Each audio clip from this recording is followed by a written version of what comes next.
अस्सलाम वालेकुम। Welcome to my channel Mahvish voice. मज़ीद वीडियो अपडेट्स के लिए महविश वॉइस को सब्सक्राइब करके बेल नोटिफिकेशन को ऑन कर लीजिए।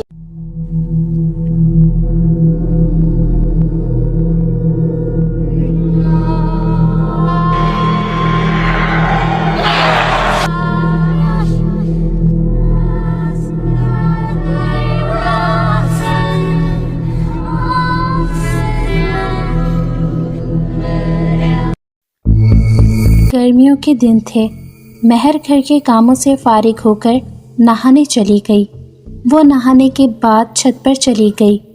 उसकी कमर पर गीले लंबे बाल पड़े थे। छत पर फूलों के गमले रखे हुए थे। शाम का वक्त था। हवा ठंडी ठंडी चल रही थी। हवा के साथ फूलों की खुशबू माहौल को खूबसूरत बना रही थी। तभी करीबी मस्जिद से मगरिब की अजान होने लगी। छत पर एक छोटा सा कमरा बना हुआ था जहाँ एक चारपाई और कुछ फालतू सामान रखा हुआ था।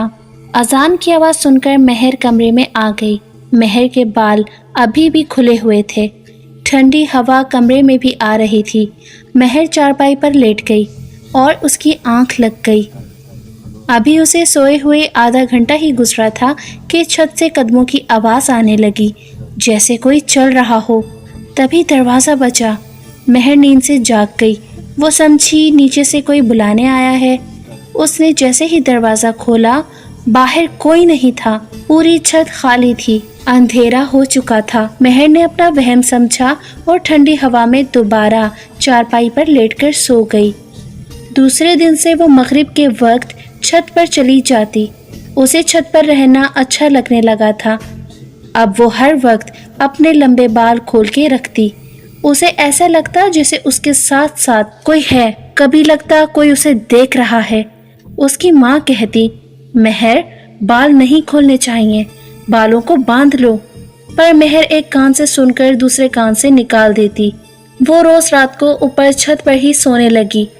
एक दिन उसकी माँ गुस्से में आ गई और उसे छत पर जाकर सोने से मना कर दिया। मना करने की देर थी कि महर गुस्से में आ गई और उसकी आवाज़ बदल गई। तू मुझे रोकेगी? महर चीखते हुए अपनी माँ से कहने लगी और घर की चीजें उठाकर फेंकने लगी। सब घर वाले खौफजदा हो गए। माँ ने जल्दी मस्जिद के मौलवी को बुलाया। मौलवी ने आकर बताया, छत पर खुले बाल सोने से एक जिन उसके बालों पर आशिक हो गया है। और मौलवी ने महर के सर पर हाथ रखकर दम किया और उसका और छत का हिसार कर दिया। हिसार करने के बाद घर में अजीब अजीब वाक़यात होने लगे। कभी खुद ब खुद बर्तन गिरकर टूट जाते, कभी सहन में पत्थर आकर गिरने लगते, कभी रोने की आवाज़ें आने लगती, कभी पूरी पूरी रात बाहर का दरवाज़ा बजता रहता, कभी घर वालों के कपड़े फटे हुए मिलते। घर वाले परेशान और खौफजदा से रहने लगे। महर तो इतना खौफजदा रहती, उसे लगता जैसे कोई उसे घर के बाहर बुला रहा है। उसे अपने नाम की आवाज़ें आती। वो डरी डरी सी रहती। एक रात तो ज़ोर से आंधी आने लगी। घर के सारे शीशे टूट गए, बर्तन गिरने लगे और एक आवाज़ आई, इस लड़की को हमारे हवाले कर दो, तुम जो मांगोगी वो मिलेगा। ये छत और लड़की का हिसार ख़त्म कर दो, हम किसी को कोई नुकसान नहीं पहुंचाएंगे। सिर्फ महर के घर में आंधी आ रही थी। सब एक कमरे में खौफ से कांपते हुए बैठे थे।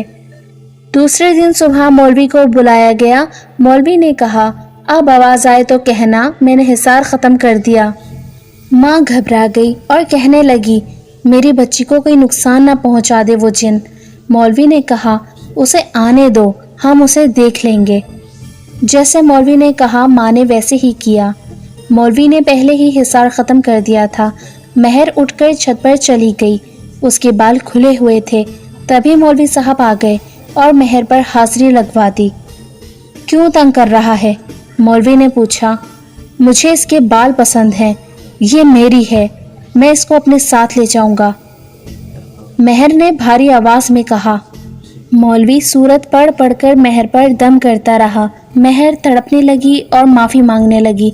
मौलवी ने उस जिन को मार कर टुकड़े टुकड़े कर दिया और महर के नीचे से बाल काट दिए। بال زمین پر رکھے بال ایسے تڑپنے لگے جیسے بن پانی کی مچھلی تڑپتی ہے۔ مولوی نے مہر کے بال زمین میں دفنا دیے اور مہر کے گھر کے باہر دم کر کے حصار سے شیشے کی دیوار بنا دی تاکہ وہ جن کے قبیلے والے مہر کو تنگ نہ کریں، اور مہر بالکل ٹھیک ہو گئی۔ یہ ایک سچا قصہ ہے۔ جو لڑکیاں احتیاط نہیں کرتی ان کے لیے سبق آموز واقعہ ہے، واقعہ ہے، واقعہ ہے، واقعہ ہے، واقعہ ہے۔